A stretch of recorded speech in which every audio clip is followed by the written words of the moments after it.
Today, Korea is jolted by yet another earthquake. The 4.5 magnitude tremor hits the southeastern city of Gyeongju exactly a week after two big quakes struck the same area.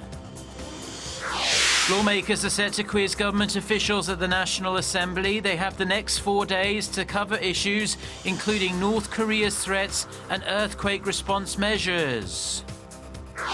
Plus, a 28-year-old man hunted by police in relation to a series of terror attacks in the US has been taken into custody.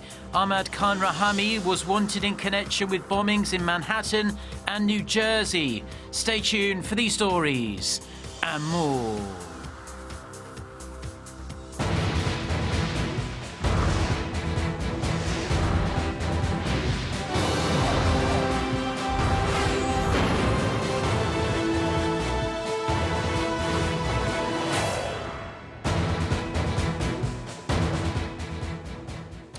Hello to our viewers around the world. It's 6 a.m. on Tuesday, September 20th, here in Seoul. Thank you for joining us today. I'm Mark Broom. Now, our top story this morning, Korea's southeastern city of Gyeongju was struck by another earthquake last night, exactly 1 week after the same area was hit by the most powerful quake to hit Korea since records began nearly 40 years ago. The Korea Meteorological Administration says the magnitude 4.5 earthquake struck near the city of Gyeongju at 8:33 p.m. Monday, Korea time. You're looking at some video footage of the tremor there. This quake was felt all across Gyeongsangbuk-do province. Some people in Seoul felt the earth move a touch as well. Officials said the quake was centered around 11 kilometers from the southeastern city, which was struck by two powerful earthquakes exactly a week earlier. Since then, more than 370 aftershocks have been detected in the area, but the latest one is by far the strongest so far. There were no immediate reports of damage or injuries, and the country's nuclear reactors are all operating as usual. Now, staying in Gyeongju, the city known for its world-famous historical sites may be designated a special disaster area following the recent earthquakes. Authorities estimate the losses will qualify the region for emergency relief and financial support. Our Kim Min-ji tells us more. Korea's southeastern city of Gyeongju may be designated as a special disaster area following two powerful earthquakes that hit the region last week. To be declared a disaster zone, damages need to exceed 7.5 billion won, or roughly $6.7 million. That would qualify local residents for emergency relief as well as special administrative and financial support from the government. The city estimates the damages at around $9.5 million. About two-thirds of that are damages to private property, while the remainder pertains to public facilities as well as cultural assets. On top of that, Gyeongju is also expected to accrue indirect damages due to cancelled accommodations as well as schools postponing field trips to the area. The region has reported over 370 smaller aftershocks since the earthquakes with magnitudes of 5.1 and 5.8 hit last Monday, the latter being Korea's most powerful quake on record. The government has already released a separate emergency relief fund worth about $3.6 million to Gyeongju and nearby affected areas. Since the quakes, local authorities have carried out emergency repairs, and related agencies plan to complete the damage assessments of both public and private facilities this week. They expect to have a clear idea of the total damages by the end of this month. Kim Min-ji, Arirang News. Now, in other news, the top diplomats of Seoul, Washington and Tokyo have vowed to work together on stronger and more comprehensive measures to prevent further North Korean provocations in light of Pyongyang's recent nuclear test. Gonsoa reports.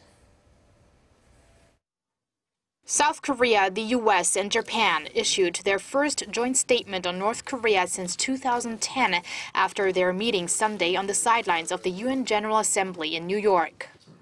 It said they would closely coordinate policies and expand collaboration in the wake of North Korea's second nuclear test this year and the regime's series of ballistic missile launches.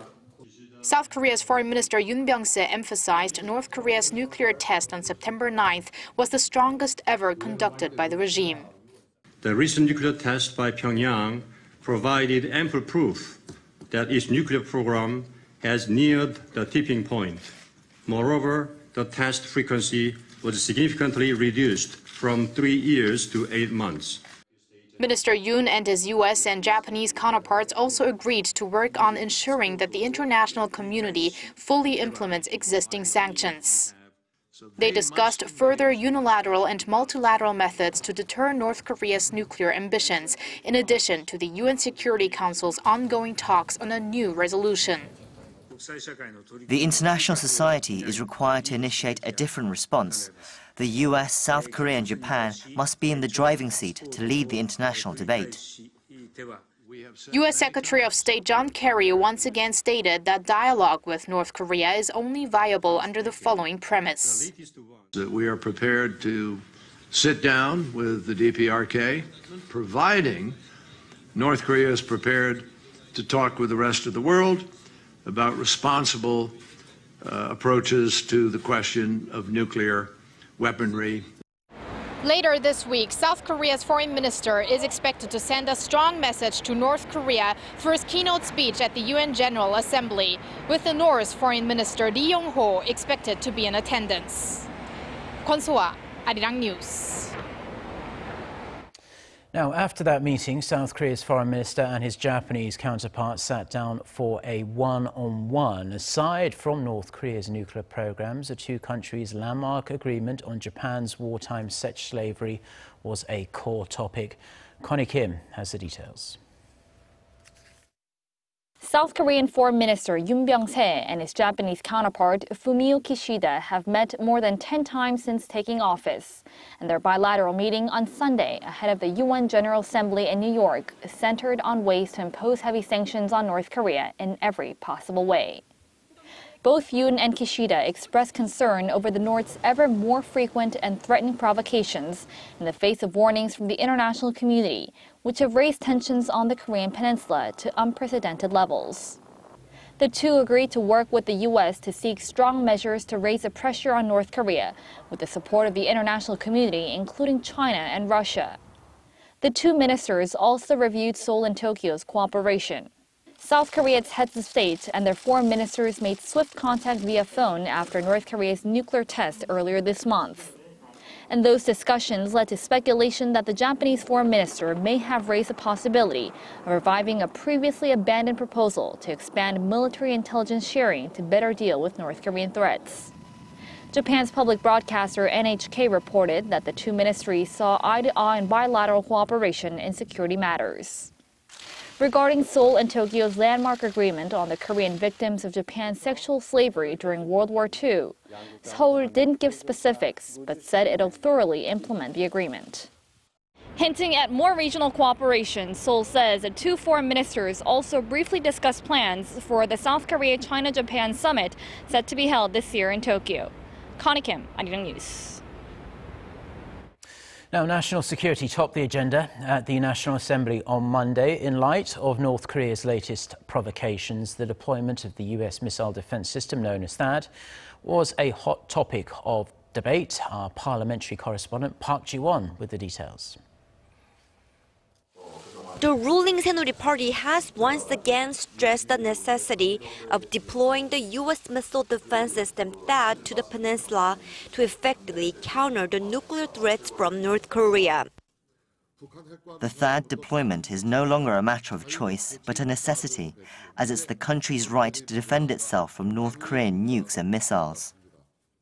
Meanwhile, the main opposition Minju Party of Korea made clear its opposition to the idea floated recently by the ruling camp that South Korea should procure its own nuclear arsenal to protect itself from the North. The party hasn't yet laid out its stance on that, but the party's floor leader did say that party leader Chu Mi-ae's opposition to that is her own opinion and does not represent the party's official stance. The party will lay out its official stance on THAAD after holding a seminar with experts and gathering lawmakers' opinions. Woo added that the controversy in South Korea over the THAAD deployment reflects differences in how to deal with North Korea's nuclear threats, but is not a sign of anti-Americanism, nor is it a weakening of the alliance with the U.S. The minor opposition People's Party is currently considering changing its opposition to the THAAD deployment, although it hasn't yet offered an official position on the matter. The party did, however, stress that the South Korean government should keep providing humanitarian aid to the north and urged it to draw up a long-term national strategy for dealing with Pyongyang. Starting Tuesday, the parliament will kick off a 4-day interpellation session. Lawmakers will cover a range of current issues, including North Korea's nuclear threats and the government's preparations for future earthquakes. Park Ji-won, Arirang News. Now, customers who bought the Galaxy Note 7 in Korea are now able to get replacements from the retail outlets of the nation's 3 main telecom companies. This is part of Samsung's efforts to redeem itself after the overheating battery fiasco. Here's Kim Hae-sung. Samsung Electronics has started providing replacements for its Galaxy Note 7 smartphones in Korea. The move comes 2 weeks after the company announced a massive recall of its large-screen smartphones in 10 countries on September 2nd amid reports of its batteries exploding or catching fire while charging. Around 400,000 Note 7 smartphones have been sold in Korea, and users of the phone can get the same color replacement at Korea's 3 main mobile carriers, SK, LG U+, and KT, just by bringing in their device. LG U+ customers can get replacements at any store in the country, and SK and KT customers can get new devices at the store where they made the purchase by September 30th. We're offering to replace the old Note 7 phones based on the date users activated the device. More than a dozen Note 7 users changed their phones at our shop today. With Samsung expected to provide 90% of its new Note 7 units across the country this week, we'll be able to replace old phones for all users who bought them at our shop by Saturday. The new Galaxy Note 7 phones show the battery charging icon in green rather than the original white to differentiate it from the old ones. Monday is also the last day for Galaxy Note 7 consumers who either want a refund or who want to cancel their service without a fee.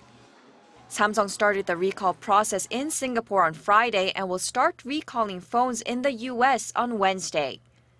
The world's biggest smartphone maker said it will expand the recall program to other countries later this month and will start selling the Note 7 again on September 28th.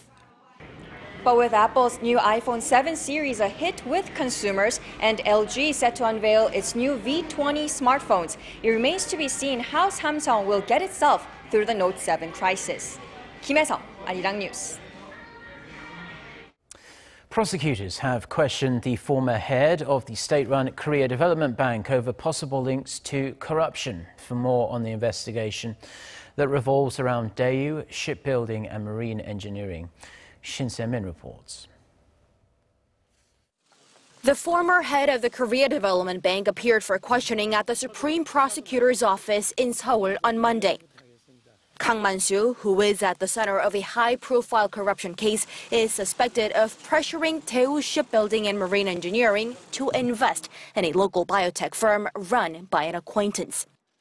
Daewoo Shipbuilding poured 4.4 billion won, or nearly $4 million into research projects spearheaded by the biotech firm back in 2012 and 13, when Kang was the chairman of the state-run KDB.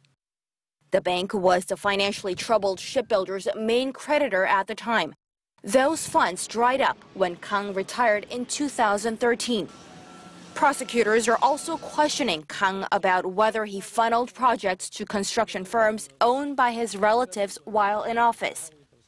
The 71-year-old is also suspected of giving loans to local seafood maker Hansung Enterprise, run by Im Woo-gun, Kang's high school friend. But Kang claims he's innocent. All my life, I've worked for my country. Even during my time in public office, I didn't do anything that I should be ashamed of. I'm sure all the suspicions will be cleared up through the investigation. Prosecutors launched a full-fledged investigation into Daewoo Shipbuilding and Marine Engineering, the world's second-largest shipyard, earlier this year.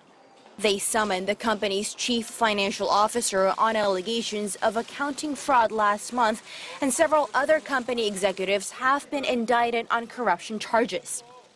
With the allegations piling up, Daewoo Shipbuilding is teetering on the brink of collapse as its creditors lose patience with the cash-strapped firm.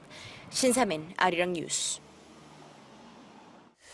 A 28-year-old man believed to have links with the bomb attacks in New York and New Jersey has been arrested in New Jersey after exchanging gunfire with police. The FBI says Ahmed Khan Rahami, a U.S. citizen of Afghan descent, is directly linked to the bomb attacks. He was injured during the arrest operation near his home in New Jersey. 2 police officers were also wounded. In a slightly mixed message, officials say no one else was involved, but he may have received help. The capture came as police issued a cell phone alert to millions of residents in the area, telling them to be on the lookout for Rahami.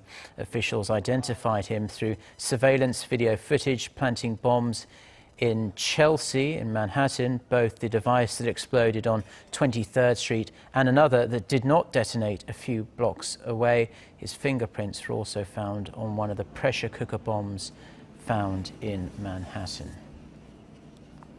Typhoon Malakas has made landfall in Japan, battering the coastline with strong winds, heavy rain and high waves. Japan's weather agency says the typhoon landed near the Osumi Peninsula around 6 hours ago.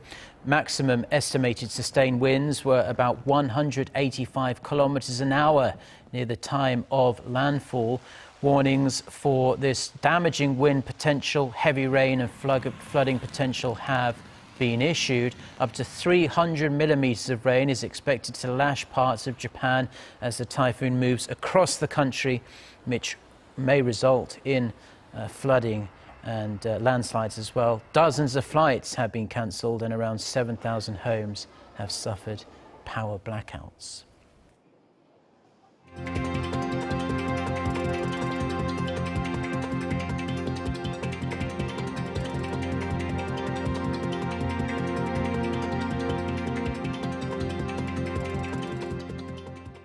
Well, that's all we have for now. I'm Mark Broom. We'll be back at 10 a.m. Korea time. So until then, goodbye.